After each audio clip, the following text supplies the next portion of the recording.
Hemos llegado ya al final de esta semana y creo que es una semana que nos ha permitido explorar un poco nuestros propios sentimientos, nuestras propias reflexiones sobre la cercanía o lejanía de Dios, dependiendo de cómo lo sintamos en algunos momentos, porque cuando pensamos en alabar a Dios, a veces tenemos la idea idealizada, valga la redundancia ahí, tenemos esa idealización de que todo está bien y cantamos al Señor porque todo está marchando bien y todo va sobre ruedas y todo va a marchar bien, pero la realidad es que los salmos nos desafían a cantar a Dios, a alabar a Dios, a servir a Dios, especialmente cuando las cosas nos parecen injustas.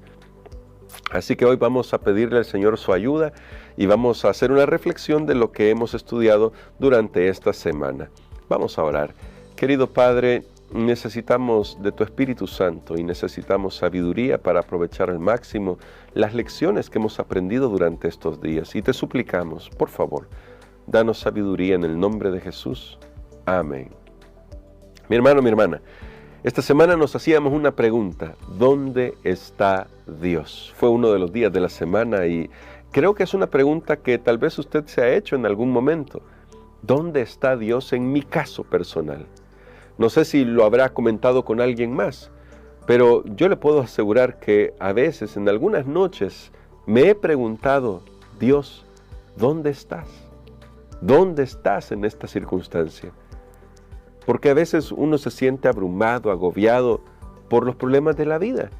Y luego, cuando uno comienza a pensar sobre esto, como lo hicieron los salmistas, a veces uno comienza y dice: pero ¿será que Dios me ha abandonado a mí?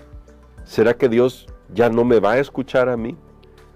Incluso, yo sé, algunas personas me han escrito en alguna ocasión y me dicen: hermano, Dios ya no me escucha a mí. Dios no me va a responder, ya he orado tantas veces por esto que yo siento que ya Dios me ignora. Y a veces nos sentimos así, esa es la realidad. Y entonces, ¿cómo es que ahora el salmista nos invita a cantar a su nombre, a cantar al nombre de Dios? De hecho, en nuestro texto de memoria esa era la gran pregunta: ¿cómo habíamos de cantar canción del Señor en tierra extraña? Es una pregunta válida, porque ¿cómo podemos alabar a Dios cuando las cosas se desmoronan a nuestro alrededor, cuando nuestra vida de repente se ve llena de problemas? ¿Cómo podemos cantar al Señor?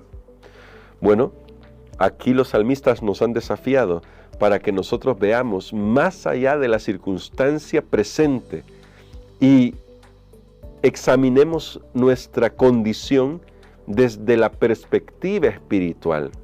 Por eso, en uno de los días que estudiamos, hablamos sobre la necesidad de ir al santuario. De hecho, fue el día de ayer. Estudiábamos sobre eso, la necesidad de ir al santuario, porque en el santuario descubrimos la realidad de lo que va a suceder en este mundo. Dios sigue en el control de todo, Dios está en su trono, y Dios, que es un juez justo y que es soberano, va a poner punto y final al pecado.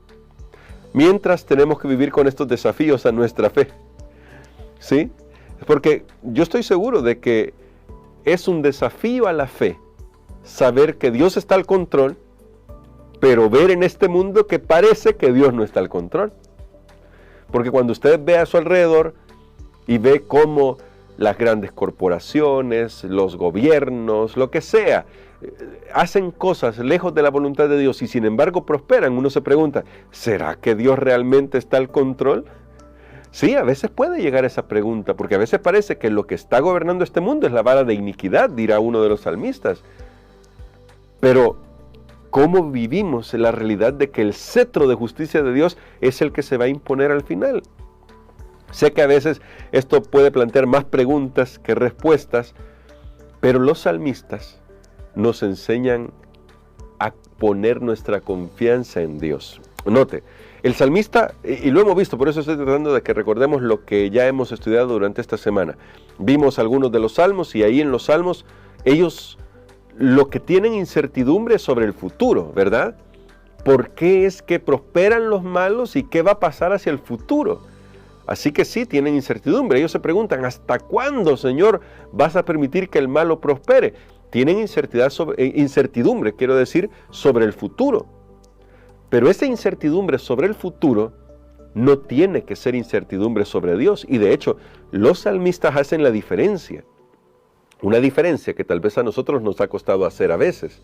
Una cosa es tener incertidumbre sobre el futuro y otra es tener incertidumbre sobre Dios. Tener incertidumbre sobre el futuro es parte de la condición humana. Nos da ansiedad el futuro. Esa es nuestra condición humana. Pero si llegáramos a tener incertidumbre sobre Dios, ahí sí tenemos problemas. Porque si no podemos confiar en Dios, en sus promesas, en su pacto, entonces, como dicen los españoles, apaga y vámonos. ¿Qué sentido tendría esta vida? Así que el salmista no pone en duda a Dios, nunca.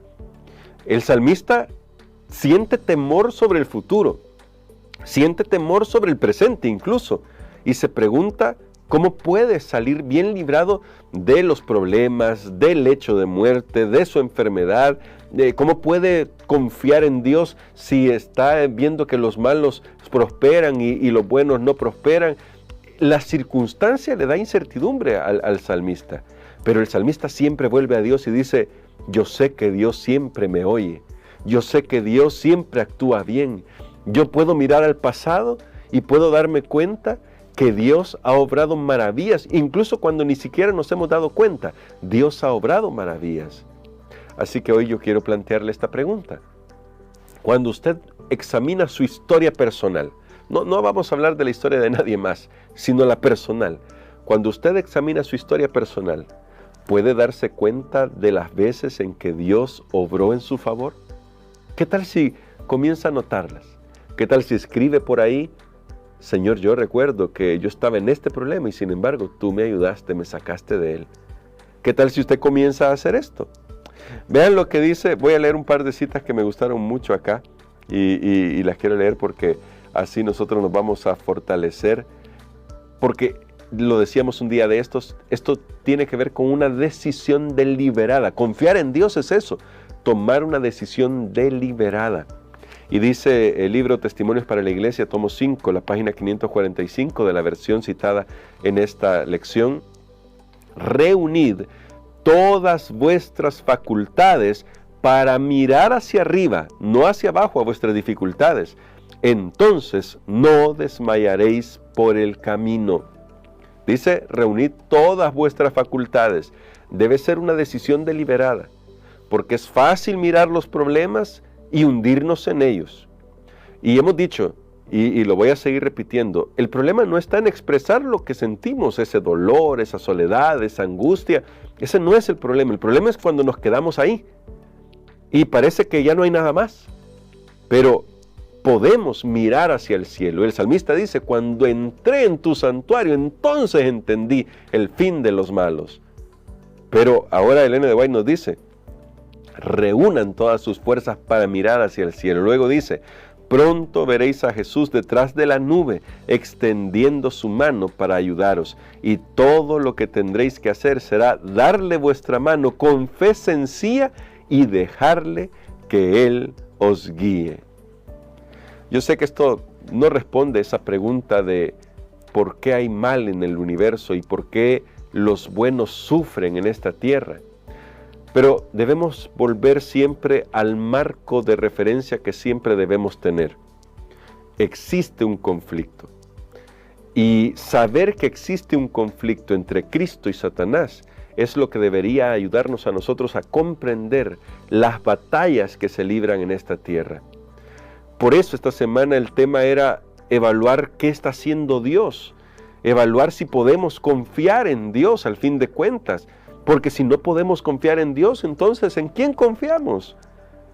Pero saber que hay una batalla que se está librando en cada corazón también nos ayuda a comprender que ya Dios hizo su parte. Cuando Jesús vino a esta tierra, derrotó al enemigo en la cruz del Calvario y recuperó este planeta para Dios. Tal vez alguno dirá, pero si lo recuperó, entonces ¿por qué sigue el sufrimiento? Sigue porque todavía que Dios es un Dios de orden. Dios está dando oportunidad a cada persona para que se decida de forma libre, porque cada uno de nosotros tenemos la libertad de elegir. Por eso sigue todavía este planeta como está hasta ahora, pero como Dios está en su santuario y Dios es el Rey soberano y Juez supremo, pronto va a ponerle fin al pecado, y cuando le ponga fin al pecado, toda injusticia será resuelta, y aquellos que han abrazado a Jesús como su único y suficiente Salvador van a vivir por la eternidad en un mundo donde reina la justicia.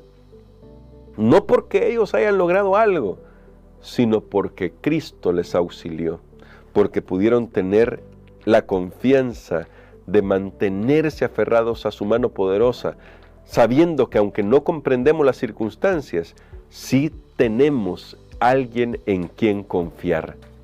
Y dice en el libro Testimonios para la Iglesia, tomo 3, lo siguiente: la fe se fortalece al entrar en conflicto con dudas e influencias opositoras. La experiencia obtenida en estas pruebas es de más valor que las joyas más costosas. Así que sí, las pruebas están ahí. Vamos a enfrentarlas, vamos a tener días difíciles, pero podemos decidir poner nuestra confianza en Dios. Y esa decisión hará que nuestra fe se fortalezca, y como dice la mensajera del Señor, como dice Elena de White, nuestra fe será más preciosa que las piedras de gran valor de este mundo. Será más valiosa. ¿Por qué? Porque habrá aprendido a confiar, aun cuando en este mundo las cosas no se ven bien. Sé que a veces es difícil, pero lo dijimos un día de estos, esto no es de mera lógica humana. Hay que elevar la vista y verlo desde la perspectiva espiritual. Y de hecho, no estoy diciendo que sea ilógico esto, claro que no, porque tiene toda la lógica del mundo saber que Dios, que está al control, está arreglando el problema del pecado, y que esto es una realidad que supera nuestra comprensión humana. Pero cuando arregla el problema del pecado, que ya Satanás fue derrotado en la cruz, y las últimas cosas que se están realizando en el cielo, que tienen que ver con el juicio en el cielo y con la restauración de todas las cosas, cuando se dé todo eso, entonces veremos cómo Dios ha sido justo, cómo Dios ha sido misericordioso al mismo tiempo, cómo Dios ha tratado cada caso de la mejor manera que se podía tratar, y nosotros mismos vamos a decir: Señor, gracias porque hiciste siempre lo mejor para nuestra vida. ¿Qué tal si hoy descansamos en esa confianza y le decimos al Señor que fortalezca nuestra fe para mantenernos firmes, pase lo que pase? Vamos a orar.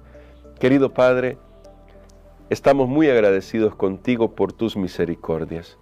Tú ni siquiera tienes que explicarte por qué actúas de la manera que actúas, y sin embargo en tu palabra encontramos suficiente evidencia para saber que siempre has obrado con bondad para con nosotros.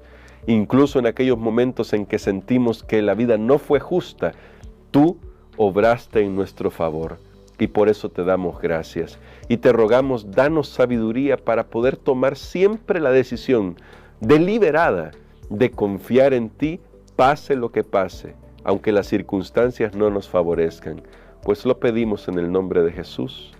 Amén.